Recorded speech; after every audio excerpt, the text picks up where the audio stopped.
కూటమి పాలనలో కష్టపడి పనిచేసే ప్రతి కార్యకర్తకు గుర్తింపు ఉంటుందని మంత్రులు గొట్టిపాటి రవికుమార్, నిమ్మల రామానాయుడు అన్నారు. పశ్చిమ గోదావరి జిల్లాలో నర్సాపురం ఏఎంసీ చైర్మన్ జక్కం శ్రీమన్నారాయణ ప్రమాణ స్వీకారోత్సవ కార్యక్రమానికి వారు ముఖ్య అతిథులుగా హాజరయ్యారు.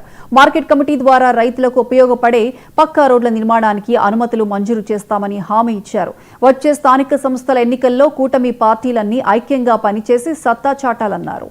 రాష్ట్ర అభివృద్ధి ధ్యేయంగా పవన్ కళ్యాణ్ గారు కానీ చంద్రబాబు గారు కానీ ముందుకెళ్తా ఉన్నారు. అదేవిధంగా కింద దాకా కూడా మనందరం కూడా కలిసికట్టుగా ఉండాల్సిన అవసరం ఉంది. ఎందుకంటే మీరు చూస్తూ ఉన్నారు, పోయినసారి ఒక అవకాశం అని చెప్పి ఒకసారి ఓటేస్తే రాష్ట్రం 20 సంవత్సరాలు వెనక్కి వెళ్ళిపోయింది. అది ఒకసారి ప్రజలందరూ కూడా గమనించాలి. ఇవాళ మనం అభివృద్ధితో పాటు సంక్షేమం, దాంతో పాటు పిల్లలందరూ కూడా కష్టపడి చదువుకొని ఉద్యోగ అవకాశాల కోసం బయట రాష్ట్రాలకు వెళ్తున్నారు.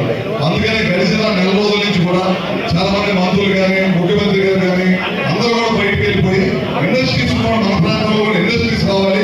ఇండస్ట్రీస్ వస్తే తద్వారా ఆదాయంతో పాటు పిల్లలు చదువుకున్న పిల్లలందరూ కూడా ఉద్యోగాలు చేసే అవకాశం కూడా మన రాష్ట్రంలో కలిపేయాలనే ప్రయత్నంలో కూడా ఈ ప్రభుత్వం ముందుకు వెళ్తా ఉంది.